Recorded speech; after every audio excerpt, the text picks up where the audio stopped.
afternoon. I want to thank everybody for being here today, especially on such short notice. It's good to see a lot of familiar faces. We're here today to confirm the news you received this morning that I've decided to make this season my last as a NASCAR Cup driver. The response just in the last 6 hours from teammates, colleagues, and friends, and fans has been incredibly overwhelming. So before I go any further, I just want to thank everybody for making me feel pretty incredible today. You're wondering why I reached this decision. It's really simple. I just wanted the opportunity to go out on my own terms. I wanted to honor my commitment to Rick, to my sponsors, to my team, and to the fans. I'll admit that having influence over my exit only became meaningful when it started to seem most unlikely. As you know, I missed a few races last year, and during that time I had to face the realization that my driving career may have already ended without me as so much getting a vote at the table. Of course, in life we're not promised a vote, and that's especially true in racing.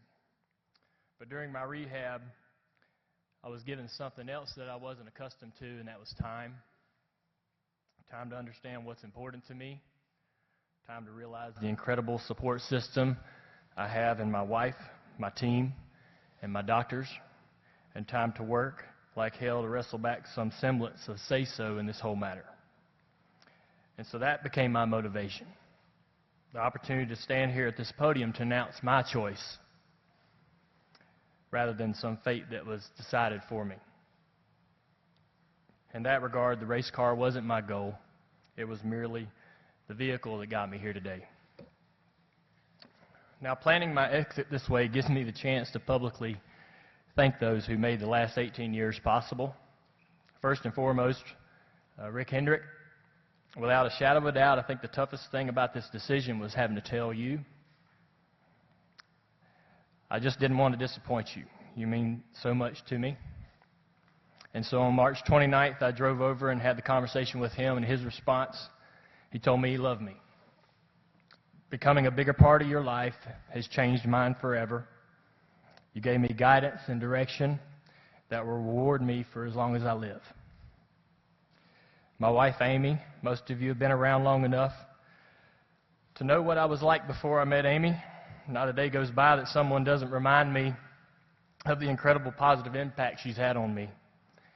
Through thick and thin, Amy's support and encouragement has been constant. The rehab that I spoke of earlier, she went through it too. The only difference is she didn't have to, but she did. There were no days off. There were no hours off. There were no minutes off. There was just Amy and me. Without her help in those days of recovery, I wouldn't have been able to return to the track for this season. The most difficult thing, or the second most difficult thing about this decision was telling my brothers, Greg Ives and the guys on my 88 team. It's a privilege to race with this group.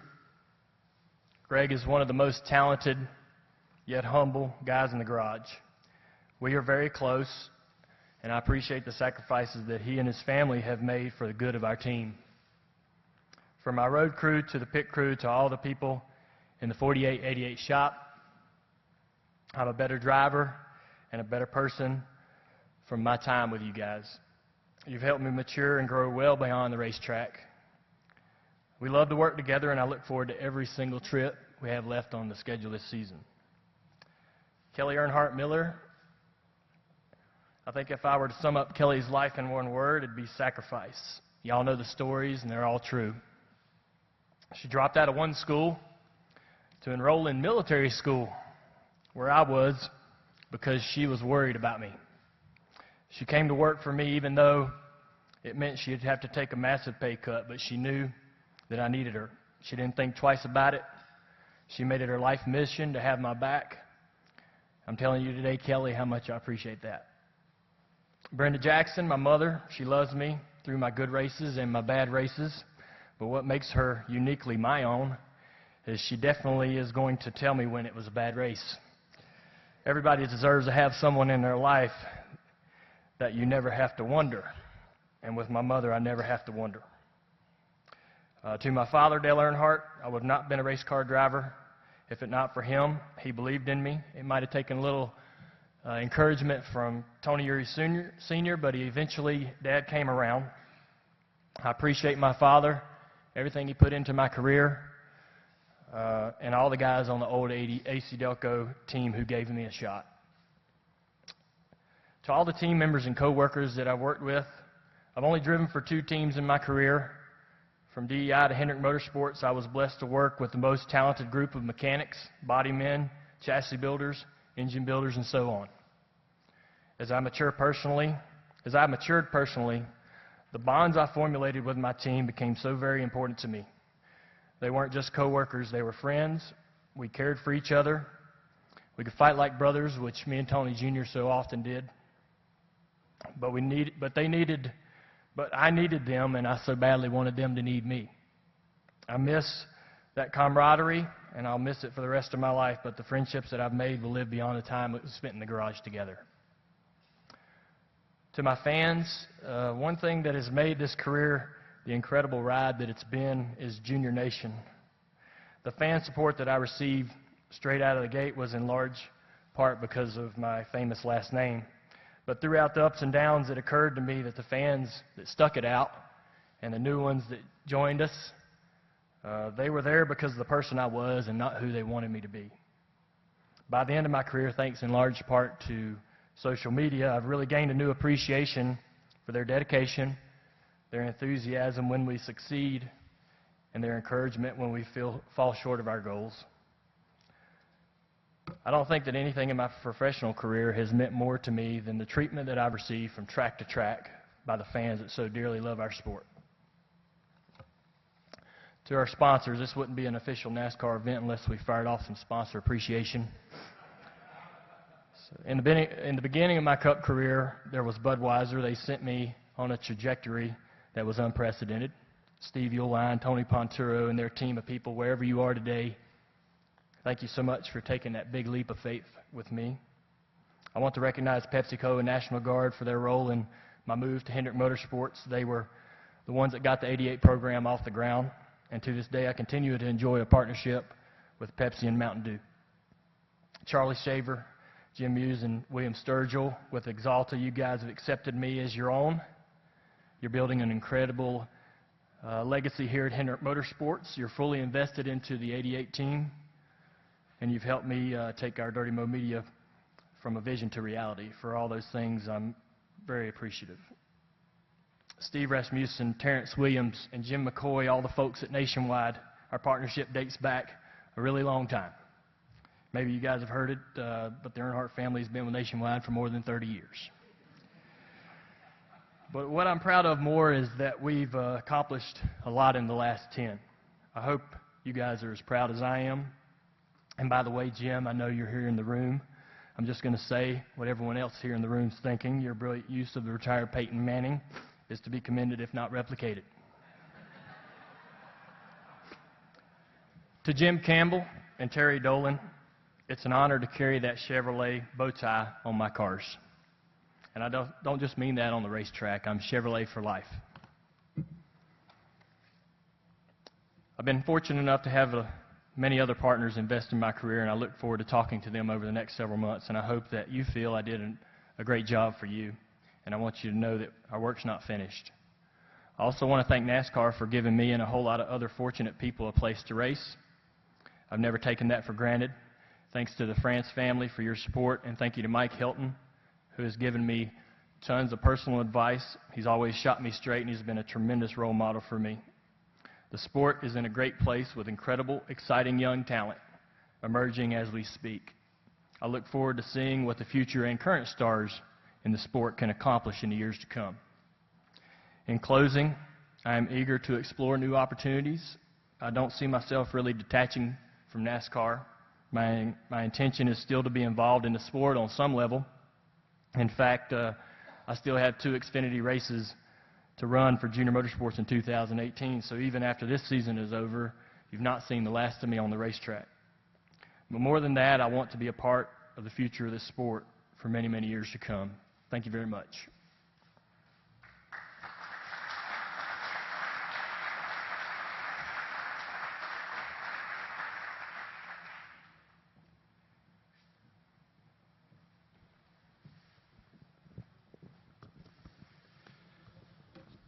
Genuine. The one word I always think about when I think of Dale Jr., and I think we saw it there. We're going to take questions from folks here in the audience. There are a couple of folks that have microphones. Please raise your hand. You will be acknowledged. Make sure you have the microphone. We're being covered live by a number of media.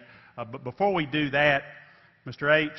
wanted to first give you an opportunity to reflect on, over the past not quite a month since that conversation, your thoughts today. Well, you know, first of all, I want to make it clear that I wasn't the one that said we had to wear a suit. Because the first time we went somewhere, I had to get you to put your shirt tail in. Today, you made me wear the suit. That's right. Yeah, a lot of things have changed. Well, first of all, Dale, Kelly, and his family, they're more to me than just a race car driver. He's like a son, and we've had, I don't know, for many, many years, a tremendous relationship. And I really appreciate what we've been able to do together.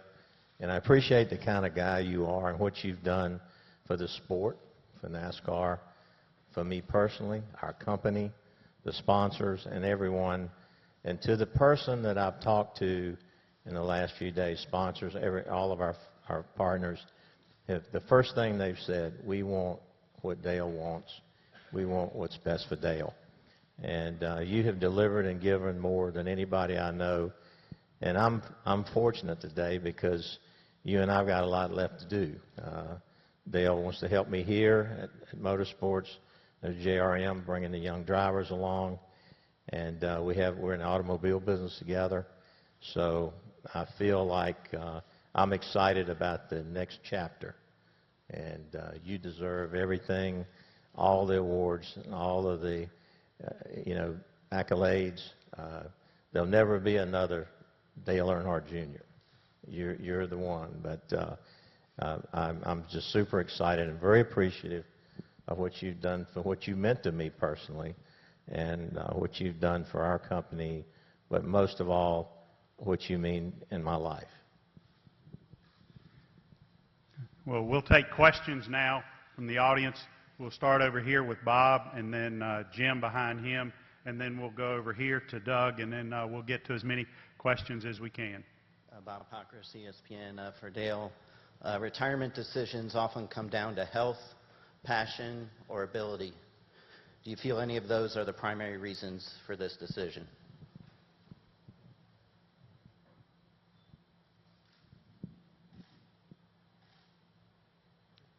I don't think that one of them stands out above the other. I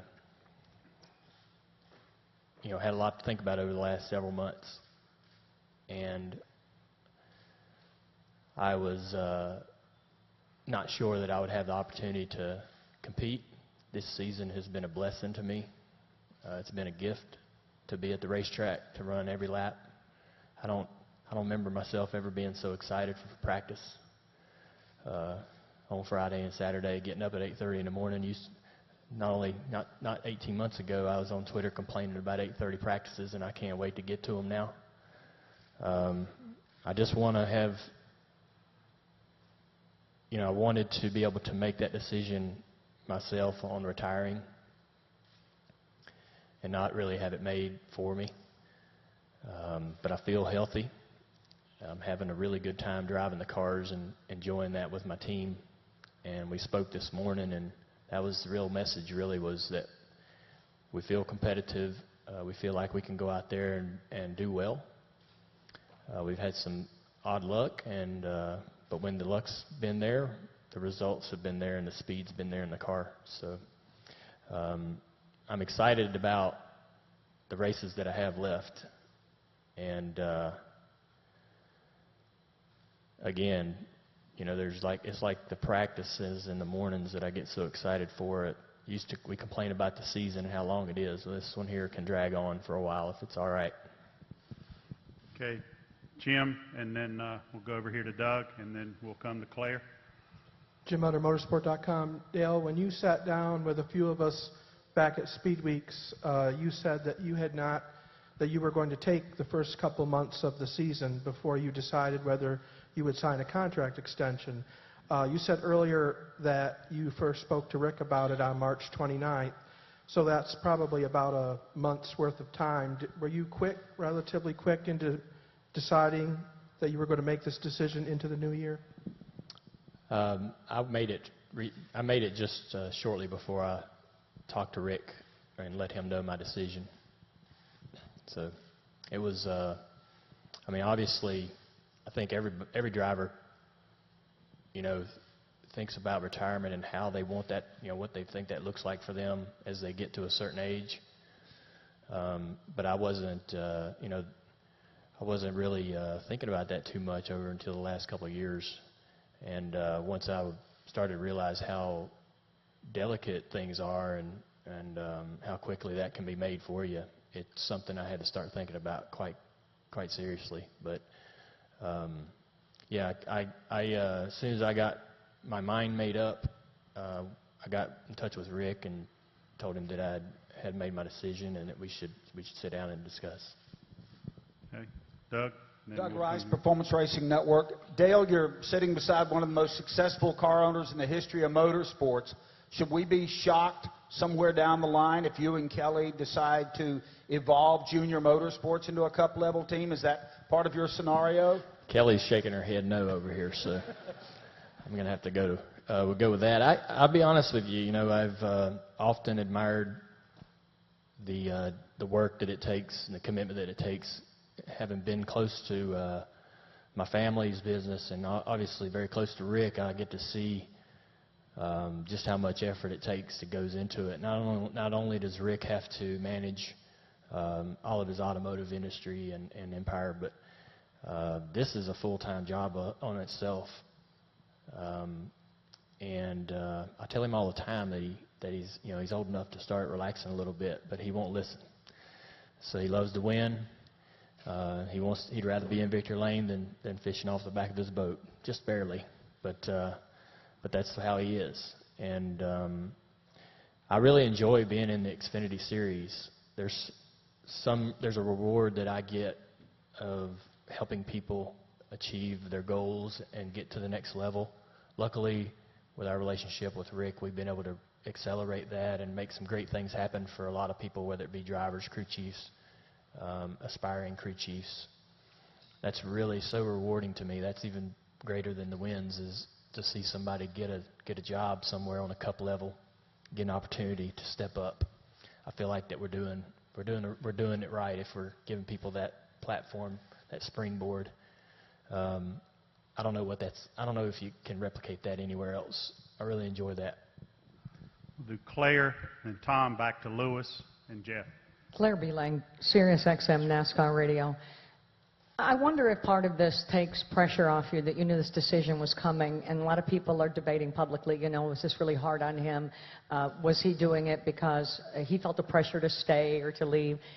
Is there any part of it lets the future open up for you, that you feel like the pressure's off? And then you sitting there in a suit, I mean, you are a businessman, you own Risky River, you own Junior Motorsports.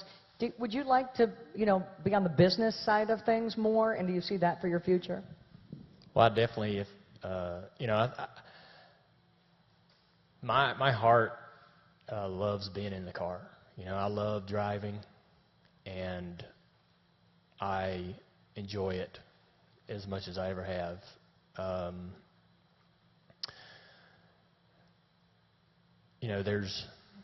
There's a lot about it that I really love and I love to do, and I think you guys see that when you're at the track. We all know, there's no fooling. But it's not, I don't know that it's really emotional, I just don't like letting people down and worry about, disappointing my boss and my friend and my crew. These guys, we all depend on each other to be there every day, and to come in and say, I'm not going to be here one day is very difficult, because we all kind of wish we could stay together forever, But, I'm still going to be here and want to be an influence and a part of their success, however that may be. And I do have ambition to work. I'm not going to quit working. there's a feeling of being an asset to something. I don't have to be the guy holding the trophy, but being a part of that success, I really enjoy. I really enjoy making people happy, and doing stuff as a team. And I think I can replicate that in the next chapter of my life. I'm certainly excited about all the things that we've had going on with the dealerships and Whiskey River. We're growing the Whiskey River business in the airport locations, and the dealership is, I think, one of the best dealerships that Rick's ever opened, to be honest. So Probably is. Yeah. It's best. First class place. Did you tell them that they need a car to call you? It's in Jacksonville. If you want to go down, there's the only Chevy store in town. Single Port Market. It's in Tallahassee. I'm sorry, Tallahassee. I'm a little spun out up here. Sorry.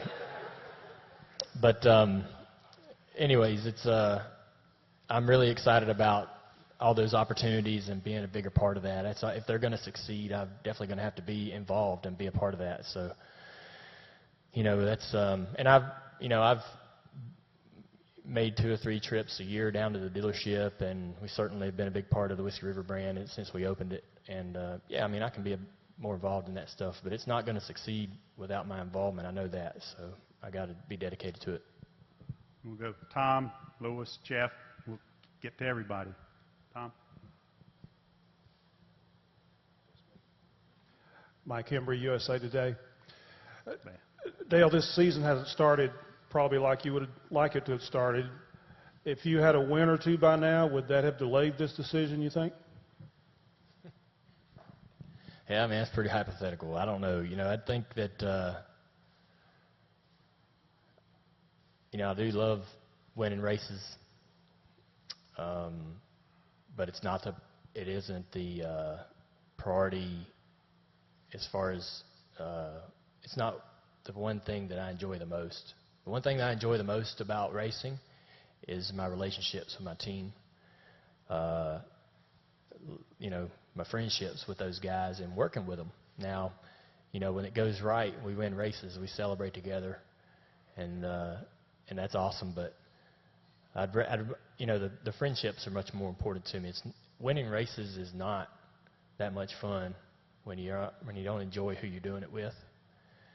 No success is really as sweet when the people you're doing it with isn't someone you connect to or have a relationship with. So, and I think I got much better at that at the end of my career. When I was young, I was really good at running everybody out of the shop with my mouth, and now I think I'm better at getting everybody together and rallying everybody and getting everybody excited about each thing we're doing. And so, I certainly learned a lot and matured, and it's been through those relationships and working with my team, my crew chiefs, that I've grown and became, the wins were really important and still are in a selfish way, but the friendships and the relationships that you make are things that'll last forever. Okay. Lewis, apologies. Mike, if I can't see anybody else, I apologize, Lewis, and then we'll go with Jeff, Dustin, and Jenna. Louis Frank of Reuters. When you look at the big picture, the Daytona wins, the Cup wins, Xfinity wins, one day, though, people are going to remember that involuntarily you raised awareness of concussion treatment, and voluntarily you're doing some major things. A lot of people are going to be very healthy, and families are going to be together. How does that make you feel? I don't really. It makes you feel great. Anytime you get anytime you get a letter in the mail, or you run into somebody at the racetrack or wherever you're at, and they, I've even had guys within our own organization come up to me and tell me how that's affected them or helped them understand part of it or what to do or gotten them their own help. One of the greatest things about that whole experience, one of the greatest things about it is when I went up there to Pittsburgh and got the help from Mickey and those guys. I had some people come out of the woods wondering, where do I get this help? And then to hear their success stories and hear them go up there, get the help they've been looking for all these years, it's been a tremendous experience for me. So I enjoy, helping people get in front of the right people. And I think this man here has made a big impact on my life and set that example for me. One of the first things I learned about Rick when I first came to drive here was some of the employees, family members were ill. Him having gone through his illness that he went through, he knows the value of being in front of the right people at the right time and how critical that is. And he would put people on airplanes and fly them wherever they needed to be in front of the right people. And he's just, and you would hear these stories kind of way under the radar. Nobody was preaching it. He wasn't talking about it. And, so the person that I'm proud of, that I am today, is, has a lot to do with being here, being around Rick and being with this organization. And so I love to help people. And I think that just, all that's rubbed off on me, and just being in this environment's made me better. And so but it's awesome to have that opportunity to be able to get people in front of the right doctors and get them the right help. Jeff, Dustin, Jenna. Jeff Gluck from jeffgluck.com, Dale. You typically wear your heart on your sleeve, but I'm having a hard time putting my finger on exactly how you're feeling today. You seem solemn, but you said you're spun out up there. Is this a sad day for you? Are you relieved? What is your emotions today? Yeah, there are a lot. Very bittersweet.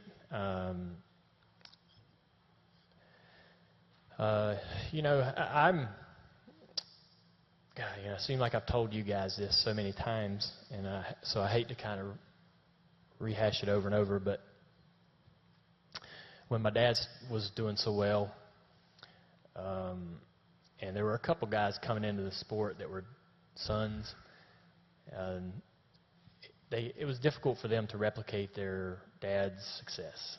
And I just saw, even at an early age before I was a driver, that growing up in that man's shadow was going to be a real hard challenge. But I wanted to race, but I knew racing would put me in that shadow. So what I kind of just, I knew the odds of me really having any talent at all and being able to do it were thin. They are for anyone, So at a very young age, all I wanted to do was be able to make a living driving cars. I didn't set goals like, God, I didn't dream of winning championships or Daytona 500s or working with one of the best owners in business, driving for one of the best organizations. I just wanted to do it. I just wanted to be able to do it. I was afraid of not being able to do it. So I guess what I'm saying is I've accomplished way more than I ever dreamed. Way more than I ever thought I'd accomplish. So I'm good. I'm good on that front. I'm so blessed and fortunate as far as what I was able to achieve. But I'm very sad because I know that it's definitely disappointing for a lot of people to wake up to that news this morning. I know we got a lot of fans that are very sad, for lack of a better way to describe it. So I feel that emotion as well. That what I've announced today has had that effect on a lot of people. But with that said, there's been I never assume what kind of reaction I'm going to get from anything, but it's been really positive, and that's meant a lot to me. So yeah, there's been some tears. I think the hardest part, like I said, was telling Rick. I mean, me and him sit in the office and let it all hang out, and we said a lot of things to each other that I think we've both been wanting to say for a long time. You just never really sit down and get the chance to do it or give yourself time to do it. Everybody's so busy. So it's been a lot of emotion. At the same time, this isn't the end of the road. I mean, we got the rest of this year. I'm going to be in Richmond this weekend with my foot on the floor, going down the front straightaway, and this press conference will be a distant memory. So there's a lot of racing left that I'm excited about. So I'm going to be on a little bit of a roller coaster this week, but I'm expecting it to be business as usual in a few days. We'll do Dustin again, Jenna, Chris, and we'll keep going back and forth. Dustin and Jenna. Dustin Long, NBC Sports. Dale, you've almost made this sound like that this was a simple decision. You said you wanted to go out on your terms. But can you explain what you went through in the process of coming to this point, how you determined it? You just talked about tears. How often did you cry? Was it in Rick's office? Was it with Amy? How did it come to this point for you? Well, it's hard to really spell that out.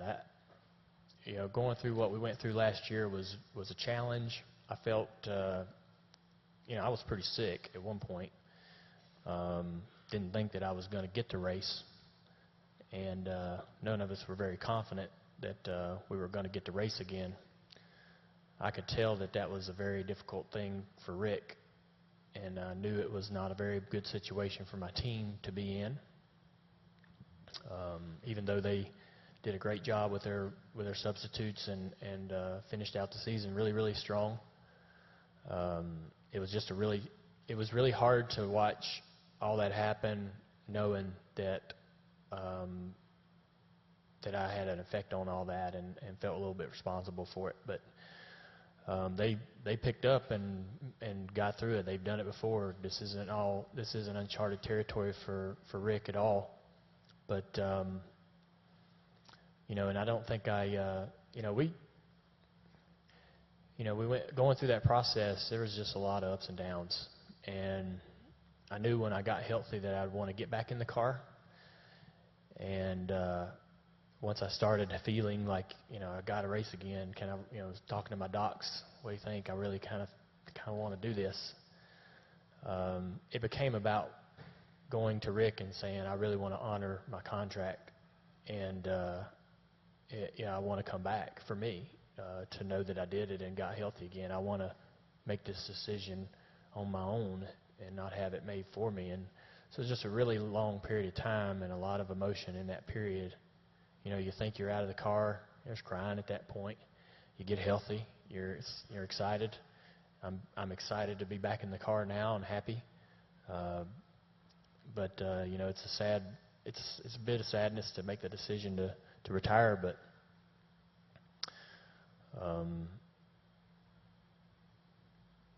it's just a lot of stuff's happened over the last 10 months. It's really, we'd have to sit here for a few days to go over it, to spell it all out. But for me personally, I'm at peace with the decision. I'm very comfortable with it. More concerned with the fallout of it, and hoping that the transition for the team, the company, and everything is a good one, and they've got a lot of things to get excited about in their future, and I just want the best for Rick, so I want to be a part of helping that process as we move along. Jenna, Chris, and then Brian. Jennifer, AP. Dale, the TV interview you did yesterday pretty much captured the essence of who you are as a racer. And there was a lot of jokes on the internet if that was loud talking Dale or if that was broken oil system Dale. But it really captured who you are and why fans love you. And I thought to myself in that moment, I said, oh, NASCAR is so screwed when Dale retires. I literally looked at Gluck and said that. So for both you and Rick, Tony's gone and Jeff's gone and now Dale's gone. What and who is there to be excited about? What does this sport need? Because this is 3 huge names 3 years in a row. Kyle Larson, Chase Elliott, just to name 2 of probably a dozen guys that I'm excited about. And I think that's all I read about on Twitter yesterday was how awesome the race was and how much fun it is to watch, Larson. And it is true. He's a real talent. And all those guys have great attitudes, great personalities. I know them well enough to be excited about how fans are going to know them in the future. I feel like that these are the guys that they're the cream of the crop, and maybe I'm the only one that sees it in this room, but I really have a lot of confidence in the personalities that we have. These guys, there's in my history of being around the sport, there's kind of always been these little gaps in between everything that cycles, whether it's fashion or drivers or cars or whatever. It never really is a seamless transition from one to the next. And I think that these guys that are coming in, they're really sharp and smart about how to utilize social media, how to engage with fans. You see the stuff that Blaney and Bubba do, and they're not afraid to really show their personalities. That's completely different than any of us older guys. We've never been like that, and so this is a new batch of guys that are going to do things in a new way. They're going to bring a lot of new color and excitement and energy to the sport, and we just got to get them in front of the fans, let the fans get to know them, and I think the rest will take care of itself. But I'm thrilled. I mean, we definitely have tons of talent. There's no question. But I love the people they are. Larson is cool as a cucumber, easy to talk to, marketable. I mean, he's and Chase is the same way. Chase is so easy and approachable. That's what you got to be. And these guys are effortless at it. So once they start to, pick it up and understand like the power of what they have at their fingertips, the sky's the limit for NASCAR. I'm super excited about the future. Straits, your perspective on that. You've had a bit of an eye for talent over the years. Yeah, I agree 100% with what Dale said. I don't know what I can add, really. I think he's exactly right. I've never seen so much young talent. And I can remember when the question was, all of our drivers are in their 40s. They're going to be. What are we going to do when they retire? Well, I think we got the answer. They're here. They're young. They're aggressive. They're fun. The Bristol race was one of the best races I've ever seen. It's close. Nobody got into each other. I mean, I didn't see any of it. And I just think I give Dale a tremendous amount of credit for the eye for talent. He's been a huge, when I really want to know the facts, I'll sit down with Dale, and he'll give me the unfiltered, no bias, hey, this guy's good for this guy's great at that. And I think the difference is going to be Tony's in the pits, Jeff's on TV, Dale's got a huge commitment with 4 teams, going to help the team he's just got out of the car with, so he's going to be visible. He's not walking away. So I think the sport has got a lot to be excited about, and I think the fans. I mean, let's face it. Dale is unique, and you can't replace Dale. I mean, he's got just so many just wonderful traits from his personality, the way he cares about people, cares about everything he does, and that's why so many people are attached to him. But his commitment is to see the sport grow, and mine and every other owner and every other driver. And I think we're in a great position right now. The competition is equal, all the talent.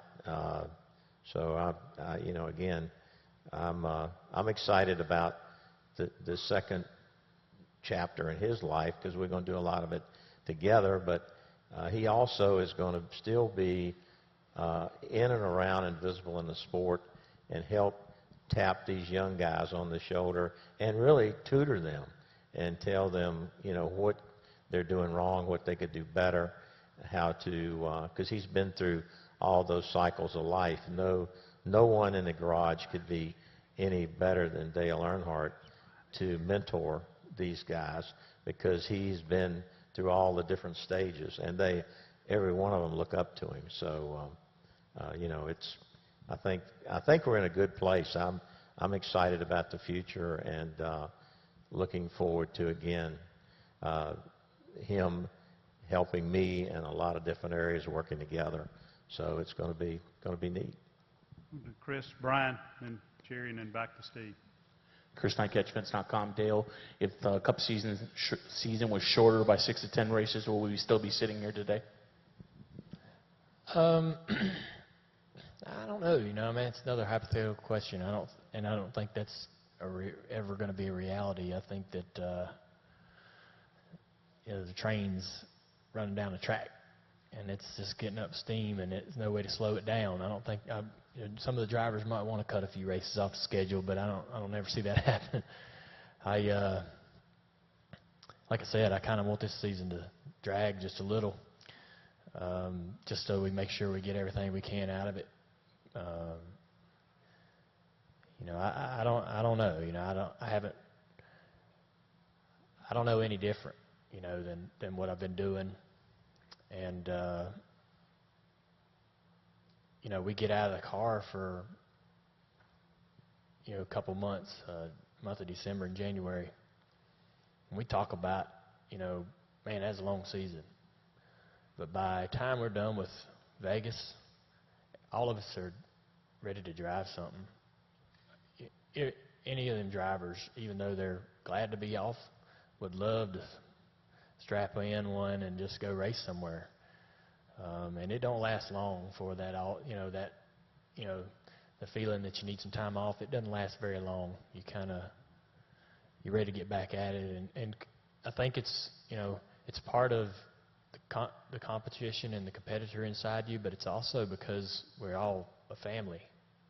Everybody, you know, not just the teams, but you see all the same people in the garage, the media folks, and it's just this big traveling circus, you know, and we're all part of it. And you get used to that every week. And man, when it's gone for 4 to 8 weeks, you don't know what to do with yourself. So, you know, I don't know. I look at the Xfinity schedule, get a little jealous sometimes, but I don't think that has anything to do with my decision. Brian, Jerry, and then Steve. Brian Nelson, Motor Racing Network. Dale, Mr. H has alluded to the second chapter a couple of times, saying there's a lot left for you to do together.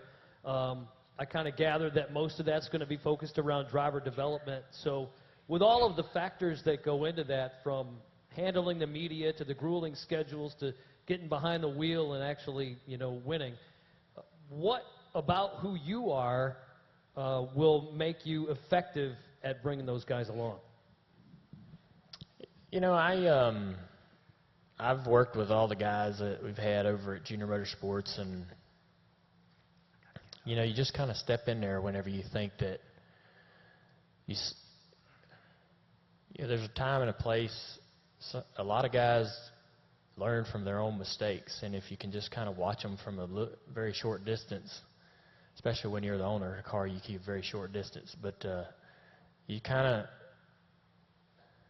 you know, you watch them make these mistakes, and you see them learn from them, and if they don't quite learn from it, you step in there and you say, this is what happened there, and this is why that happened, and if you don't understand what went wrong there, you're doomed to make that mistake again. And that might be how he communicates, or what he does on the racetrack. Could be something he's doing off the racetrack, his interaction with the sponsor. You just handle it really at a case-by-case basis, and every guy accepts that criticism a little differently, so the delivery is really important. You know, some guys want you to come marching in, banging your fist on the table. Other guys want you to put your arm around them and play some basketball and talk it out. But I enjoy, you know, I enjoy the race team that we have at Junior Motorsports, and the fact that we have graduated so many people, and that's something that I'm looking forward to over the next several years, is to continue to be a breeding ground for talented, you know, men and women that are mechanics and crew chiefs and drivers. And our connection to HMS is critical to us having success to be able to do that. But we've worked really hard to where we're both assets for each other. You know, the relationship's got to work both ways, and we work very hard to make it where it benefits Hendrick Motorsports as well and makes them better on Sundays. So, and we intend to keep that going. Jerry Jordan, KickingTheTires.net and PRN. Dale, you made this decision nearly a month ago. How have you waffled back and forth? Has there been an internal struggle for you since doing that? And Mr. Hendrick, have you tried to convince him to change his mind? It's not been I've never woke up since I talked to Rick and had a change of heart. It just, I think I wouldn't do that to Rick for one. I wasn't going to him until I was 100% certain that this was what I wanted to do. So, and he knows me well enough. So, yeah, when I made my decision, it's been easy to stick to it. Steve, Caitlin, then Alan. Dale, Steve Post, Motor Racing Network. We've seen a lot of drivers retire and maybe go try something that they've wanted to do. We saw Brian Vickers go run Le Mans. We've seen sports car racing. We've seen sprint cars. You have a lot of passion for late model stocks. You have the 2 Xfinity Series races next year. Do you see yourself doing anything else? Maybe going to Martinsville and trying to win a clock in the late model or something like that? Or are you done with those 2 or wherever that may lead you? I'm definitely, I think I'm open to being a driver over at Junior Motorsports when it works and benefits the company. Certainly, that's why I've done that over the last several years. It's a critical piece of our partnerships in many instances over there. So we're definitely going to leave the book open to continue to do that. And open to do that, depending upon the package as it comes across the table. Otherwise, I told Amy I might slip off and run a 40-lapper at Hickory one night. So if I'm missing on a Saturday night, she'll know where I'm at. But other than that, I don't have any plans. Caitlin, then Alan, then up front over here. Caitlin Vinci, Fox Sports. Dale, when you reflect back on your career from the race wins to the time with your guys and your team, what have you enjoyed the most? And we still have quite a bit of racing left to go in the season, so what would be a satisfying, successful final season for you? Well, I just say right now, winning races. And we feel, very confident that that's not out of the question. Me and Greg's had more communication this year than ever. We started this off season sort of admitting to each other that we both could put more into this relationship, and for us to be successful or more successful, we both kind of got to dig in. And we've been communicating weekly about what we saw we liked and didn't like. We're utilizing that communication to keep motivating our guys when the chips are down and we have results like we did this past weekend. But as positive as me and Greg are, that kind of trickles down to the rest of the team, and those guys are fired up. And especially after today and just talking to them this morning, we definitely have we have a lot of urgency to go out there and try to make some things happen this year, which makes me feel good, So yeah, to get some wins. Obviously, if we win a few races, we make the chase and we get a chance to run for the championship. So all that stuff one thing leads to another. And what do I look back and what am I most proud of?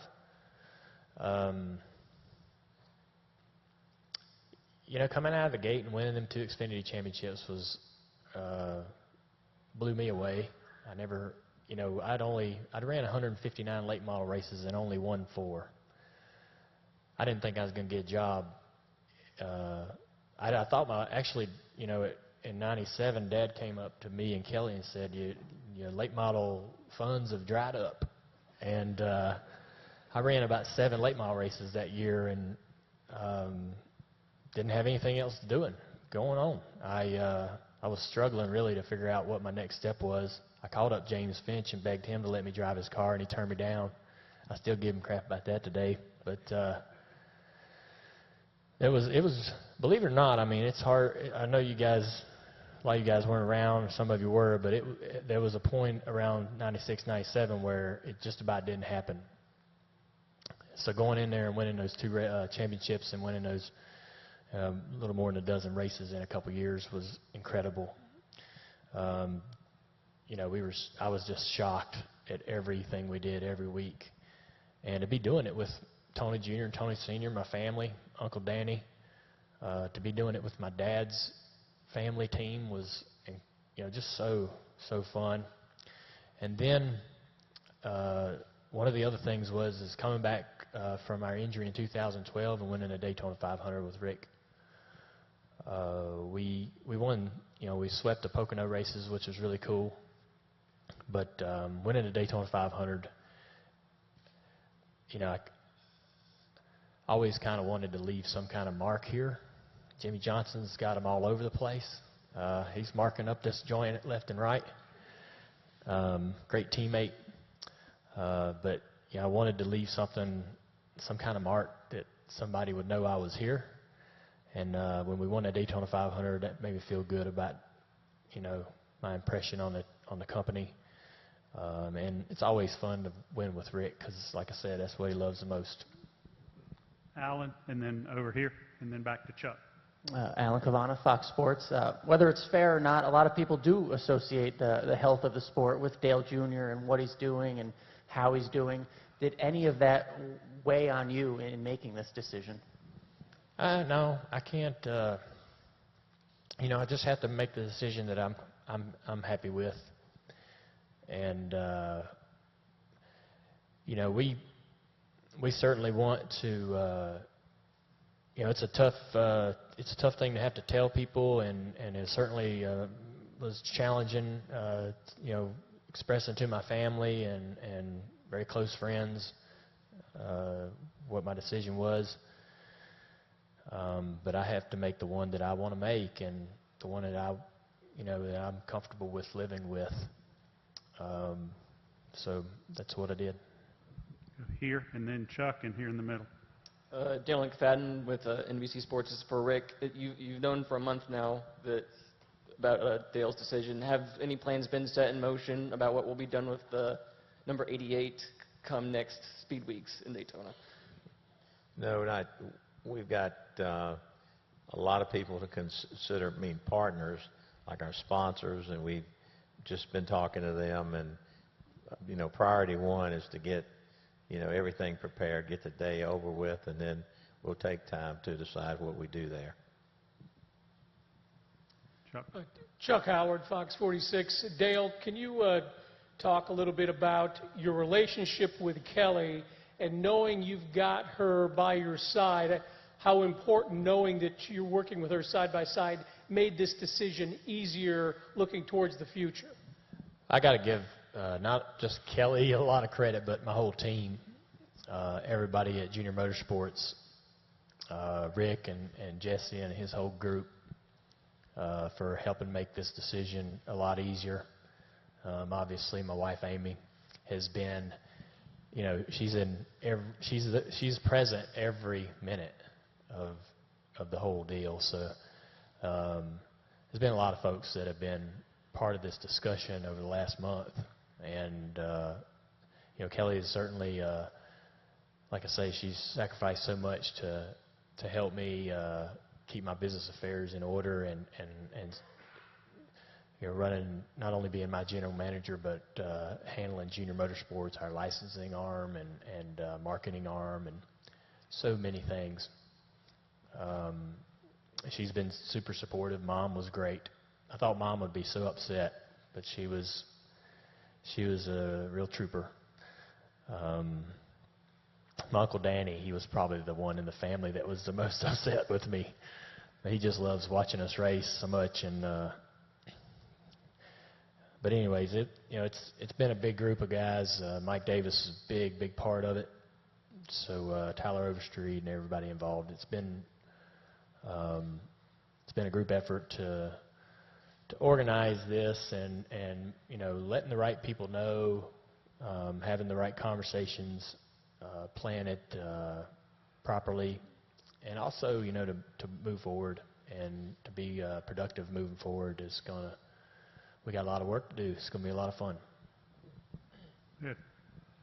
Kelly Crandall, Racer.com. For Rick, Dale mentioned how the toughest part was that meeting with you and not wanting to disappoint you. What was it like when he finally came to you and said for sure, this is it? What was that meeting like for you? Well, normally when there was, we just extended, I get a call from Kelly saying, get the paperwork ready. So when he said he wanted to talk to me, I kind of had this inkling that it might be pretty serious. But I felt like a member of my family came and sat down with me and said, this is what I've decided to do. And immediately, I'm disappointed. I mean, I'd love to have him drive for as long as I own a race team. But as the conversation went on, and I felt like, we're going to do things together, and this was going to come at some point. I mean, everybody gets to a point in their career that they retire, and I think we spent a lot of time talking about how much we've done together, cared about each other, and then immediately went to the next chapter. But it was a tough conversation, very emotional conversation, not tough, but just because of our relationship and how we care about each other, and he knows, and it's just a lot of people involved, but I feel like, when we came out of that deal, we were excited about what's next. So I've been trying to focus on what's next, but it's definitely I'd say on one hand it was tough, but on the other hand it was a great feeling, and that you can share with people that you don't really have many of those opportunities in life. Time for two more. We'll go here, and then Mike. Second hand's ready, front stretch. You have quite the farewell tour coming your way for the rest of the season. Jeff Gordon was a fan of it. Tony Stewart, maybe not so much. Is that something you're going to embrace for the rest of the season? Yeah, I really don't know what to expect, to be honest with you. I mean, it might not even do me much good to ask them to, because of, like you say, they both had kind of different opinions about it, possibly. But I've been treated so well by the industry and by the fans everywhere we go. And, it's business as usual for me at the racetrack. I want to go in there and race, do well. But I'm sure it'll be quite a bit different. So we'll just take it as it comes. And, we only have to go to Texas once instead of twice. So I know Eddie won't have too many opportunities to pull any crazy stuff on me. But he's the only one I'm probably worried about, to be honest with you. Okay. Wrap it up back here, Mike. Dale, Mike Solarte, Spectrum News. You've talked about your family support and the folks that were okay with the decision. Your uncle was a little disappointed, and you've dealt with some hypotheticals. One last one for you. What would your father say to you today? I've always let other people tell me what they think Dad would think in a certain situation. I never would assume that he was proud of me when he was alive. Certainly wouldn't make that mistake after he passed. I just never felt like I was worthy of assuming that of him. And I always was open to hearing from people that know him really well what they think he would think. And I've talked to some people in the past 24 hours that know him pretty well, and they're pretty confident that he would be very proud. I think that a lot of things that I've done over the last several years, he would be super surprised. He probably somewhere's already surprised, So I think he would have. He wouldn't tell me to my face, but he would probably tell Rick or anyone else that would listen here today that he was very proud of me. and then I'd have to go hear it from Rick. I knew your daddy pretty well. I knew him real well. And he would be proud of the man that you are and what you've done for so many and all the charities and all the goodwill that you've done. He would be very, very, and is very, very proud of you. Rick, I was going to give you a chance for last comments, but I think that's probably a great one for you to end on. Dale Jr., closing thoughts. Yeah, I want to thank all the media for coming at such a short notice. Things kind of got scrambled on our timing due to the weather yesterday in Bristol, so it was short notice for you guys, and I appreciate that. Our relationship's always been really important to me, and I think that I got a great relationship with a lot of you guys, and look forward to seeing y'all throughout the rest of the season, and hopefully I'll be in that media center for some podiums and possibly a few victories before the season's over with. So thank you very much for coming out today. Well, Dale, you said that you wanted people to know that you were here. Take my word for it. They knew you were here and throughout NASCAR Nation. Thank you on behalf of all of us. Thank you on behalf of Dale Earnhardt Jr., Hendrick Motorsports, for joining us today, and have a great afternoon.